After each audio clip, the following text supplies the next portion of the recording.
เมยสูงค่ะเมื่อได้เป็นวันที่8เดือนธันวาคมที่6ปี2026ในตอนในข่าวใส่หมอขอมีข่าว3ตอนที่มาเปิ้นเผาค่ะตอนที่1ครบทบหันปิงสีของป่อหิมฝั่งปางหลายตั้งนำตั้งหลายข่าวเงาเที่ยงโหนึงนางยิงในเมืองใต้14ก็ถูกยาเปิ้นเลียนเอากว่าขายข่าวเงาเที่ยงโหนึงค่ะในวันเหมือนในกำเหลียวค่ะคันไข่ไก่ได้ขึ้นเที่ยงเย้าว่าไหนค่ะอ่อนตั้งเปิ้นได้ก็เฮาค่ะมาถ่อมด้วยข่าวโหในอ่อนตั้งไหนคะโฮบโทบหันปิงสีขวางดีหิมฝังปางหลายค่ะก้นวันก้นเมืองเขาได้ก็อ่อนกันตื่นตาตื่นใจอ่อนกันตกอกตกใจในค่ะเมื่อวันที่7เดือนธันวาคมที่6ปี2026ในมีข่าวเงาออกมาว่าปิงสีขวางปิงปางหลายนับอ่านโหมื่นโตค่ะถูกย่าขวานนำในพัดขึ้นมาดีฝั่งปางหลายเสียก็ในดีฝั่งปางหลายในเฉพาะเป็นสีขวางลงกว่าเสียงมดตั้งกวางได้แต่ก็ขิมจำมวก1ปากเมเจอร์ในดีหิมห้อมฝั่งปางหลายโสนเจวิงเมืองเจดวนระยองเมืองไทยเป็นกว่าเมื่อวันที่6ที่ป่นมาเนี่ยค่ะสีมันเนี่ยก็สำบอกขวางลงกว่าเสียงมดจังหนังเฮาหันที่ในแคบหางในเหย้าค่ะก้นแอวแหล่แลก้นวานเขาเนี่ยก็ออนกันมาถ่ายแคบหางถ่ายคลิปวิดีโอและจังไหนไหวปยก็ออนกันลาดว่าแต่จะเมื่อเกิดมาในตึกหันก้อยได้ตึกหันปอนตั้งสุดในจาดปานในอ้อม ละลายก็ออนกันถางเทิมว่าติเป็นอะติงนำมีเกี่ยวโดยดวงสภาวะว่าสังว่าจังได๋ฮือเนาะเฮ็ดจังได๋คะกับในเฮาค่ะมาถอมมาเลยเพี้ยนด้วยค่ะเนาะว่าปิงสีขวางอันว่าในมันเป็นอีสังไหนไลฮู้ว่าปิงเมี้ยวไหนในอยู่ใต้น้ำปางหลายตั้งลึกมันหมวก3ถึง20เมตรจังได๋จ้วมตมในค่ะก็ได้เป็นสีของเนาะและมีตุ่มเล็กๆไหลเฮ็ดจั่งใดแค่ว่าโตตั้งลำโตเนี่ยตั้งไตเนี่ยซ้ำแต่มีตินเล็กๆอ่อนเฮ็ดจั่งเนี่ยนะคิมหอมซบนั้นซ้ำแต่มีโหนดเฮเปิงฟังได้ก็ง่ายเหมือนจังหนังกิ่งไม้เฮ็ดเนี่ยเนาะอันเล็กๆปอดเฮ็ดเนี่ยปกติเหย้าไหนปิงจังใดก็เตอยู่ที่หอยว่าหมากหินว่าปักกะลังที่อันมีสายใจเหย้าแหละจังใด ก้อยกะว่าอันตีนในเนี่ยมันปวดแฮงน่ะอาล่าแลตาเตจับมันจอมปืนได้แต่ก็มันบ่แก่นแข็งกะหือค่ะบ่ว่าหญ้าขวัญนำพัดแห้งๆเนี่ยก็หญ้าหลุดออกมาเหี่ยวก็คืนฝั่งไล่ง่ายอันว่านั้นยาวในตั้งฝ่ายภูมิพลพรเขานะคะเนาะก็ไล่เก็บเอา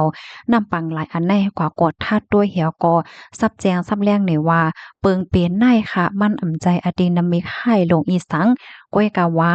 มันเป็นย้อนก็เปอว่าลมเลี่ยงเนาะเขาฮ้องว่าพายุมรสุมและขวานนำมันแห้งเหี่ยวก็พัดเอาปิงเนี่ยเข้าฝั่งเฮ็ดจังนั้นไหนและยังเป็นสายหงายเงาลายอันปันฟังเติ้นตีหลีนั่นขนาดเนาะว่าเปิ้นฮ้องว่าจั่งอันฝั่งปังหลายของระยองได้มันก็ยังเข้มยังหลีเฮ็ดจั่งใดอะเนาะ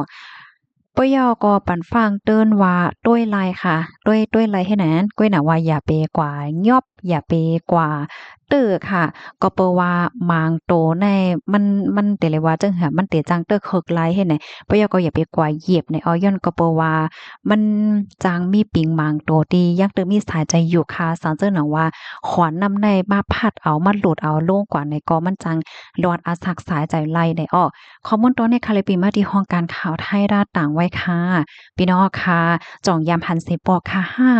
ข้าวใส่หมอหอมในยามหันเสปอกเอี่ยวก็ขายยำโฮว่าในปังหลายในมีปิงในก็เป็นปออ่อนตั้งสุดในจัดปานเหมือนกันที่เลยหันปิงสีขวางค่ะนะพี่น้องเขาคารุดเมือนตั้งจ่องยามหันเสปอกค่ะปิงสีขวางได้ปันตั้งหันถึงบ้านไรเนี่ยค่ะเมืองก้นเนี่ยก็มันหลากหลายนะค่ะเนาะพี่น้องเนาะอะโลจ่องมันทำหมอหลดเลิศก้นกับหัวเนาะ เนี่ยค่ะฟังหางมันก็เป็นเฮ็ดจั่งใดเหย้าเนี่ยค่ะลูกดีข่าวเงาโหนได้สิแลกำในเฮาค่ะมารับถมด้วยข่าวเงาเที่ยงตอนหนึ่งค่ะ นางยิงในเมืองใต้14ก่อย่าหลอกเหรียญขายกินยิ่งสาวพี่น้องปาโอค่ะ14ก่อยู่ในจือเว้งปางล่วงเมืองใต้ปอจานนั่นย่าเปิ้นหยอกเหรียญขายกินตีเว้งหมู่เจเมืองใต้ปอดของขึ้นเหรียญไปขึ้นเรียนไปลอดออกมาไล่10ก่อวันในเสตาก็แทง4ก่อได้ก่อกับสืบย่างอำไปไล่ยิ่งสาวเจ้านั้นอายุมีในแก่18ถึง25ปีเป็นก้นวานตองเล่จะเว้งปางล่วงยิ่งสาวก่อหนึ่งอันไปหลอดมานั่นลาติสึกข่าวปียอนำค่ะลาติสึกข่าวทีวีปีว่ามือเลินโทนที่3ป่นมาค่ะมีผู้หญิงปอยจานในนาก่อนหนึ่งอยู่ลาเซียวถึงมาดิวานเขาเสมาโจเขาว่าดีหมู่เจเปิ้นโหลก้นเหตุการณ์เงินเลินก็เตไลหลีในเสียวก็เจอเขาในก็ยุ่มยำเสกว่าจอมเมื่อว่ากว่าถึงที่หมู่เจนายนาเอาข่าวกว่าขังไว้ดีโกตองโค้งขังตีหนึ่งอำปันออกกว่าตั้งไหลโฟนแลหมายฟังเขาในก็ซิมเอากว่าเลยยินเขาอบกันว่าได้เอาเขาส่งกว่าที่เมืองแขนในแลเขาก็อ่อนกันโกเมื่อไลตื้อตางเจอเขาอ่อนกันแลนปลายสิดอดออกมาไลตา10ก็ปยอก็เข้าใจกับสืบเมื่อคืนตีปอแม่เขาไว้นั่นโปกก้าง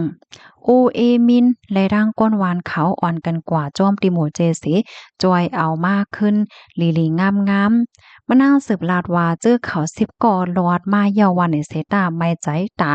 สีก่ออันกึดไว้นั่นกับสืบกอมไลยินวานนายนาเขาค่ายกว่าอยู่ต่างตีไข่โทผันขึ้นไว้ในเยาตาเตจ้อยเอาไล่ยิ่งสาวตั้งมดนั่นปกกลางแลปอแม่พี่น้องเขาย้อนตามจอยเถียมไว้ดีเจ้าหน้าที่ภูมิปนพรเขาในเยาค่ะข้อมูลตอนในคาลิปีมาที่ห้องการข่าวเงาหางเสียงใต้เตรียมต่างไว้ในค่ะอ๋อในก็ได้เรียกว่าเป็นรองหลีโหหลีฟ้างเต๊ะๆค่ะเนาะพี่น้องเฮาค่ะบางปอมังไหลในเฮาหันเปิ้นเข้ามาที่ในหมู่ในวานเฮาบางปอมังไหลค่ะนะเป็นก้นอันโหจักกันในก็ห้ำจังเป็นในค่ะเนาะมือปอกนึงในยามมีก้นไข่เนค่ะเนาะหยุ่มยำตั้มใจว่าเป็นก้นวานเหลวกันก้นโหจักกันมาโจมาหังกว่าในเลื่อนสุดก็ย่านเลียนว่าสังว่าจังไหนกำนั้นแลเมื่อพี่น้องเฮาเขาดีกว่าหลายกว่าดีเหตุการณ์กว่าสังเข็มว่าค่ะเนาะก็ให้แลสติกันนำเสกัมในค่ะลูกดีข่าวง่าโหได้เสมาถอมด้วยข่าวง่าลองไข่ไก่ค่ะไข่ไก่ได้ขึ้นเที่ยงยาวในค่ะพี่ๆน้องๆเฮาเมื่อวันที่7เดือนธันวาคมปี2026ได้มีข่าวง่าออกมาว่าจุ้มแนงสารฝ่ายผู้เลี้ยงไก่ไข่ค่ะก็เลยส่งเพิ่นลิกได้ป่องเลี้ยงกว่าที่โพเข้าจุ้มแลพี่น้องจื้ออันเลี้ยงไก่ไข่ค่ะหางแฮ่นเคินกาขันมัน1ข่อยไหลในแทง20สตางค์ไหนว่าอำนั้นก็บ่เอาแพงมันว่า1แผงมี30โผยเนาะก็เป็น6หวาดเฮ็ดจั่งใดอ้อลูกดี1แผงไหล3.40 วาตต์นั่นย้อนนำค่ะลูกดีกาขันมัน3.40วาตต์ต่อฟองต่อถ้วยน่ะขึ้นเป็น3.60เฮ็ดจั่งใดอ้ออันใดก็แต่มีพรปางกว่าเย้าในวันมื้อในกำเหลียววันที่8เดือนธันวาคมปี2026ในกว่าเนี่ยค่ะ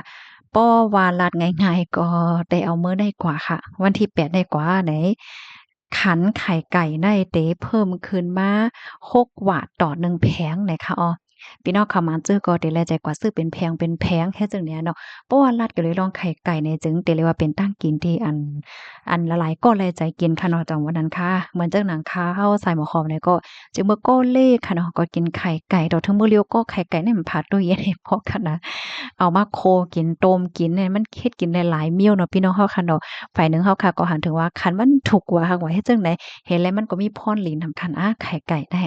ได้คืนเที่ยงยาวในค่ะว่าไข่ไก่ตั้งปอดอนเมืองใต้ค่ะลูกพี่น้องค่ะจ่องมันคืนค่ะเปิ้นขายเป็นโหย5เป็น10โหย5เป็นแผง5อบโอ้ลั่นเดกันมาไลเนี่ยค่ะอ้อยินโจมกูก็ดีรับถอมปันแห้งค่ะเหมยซุงค่ะ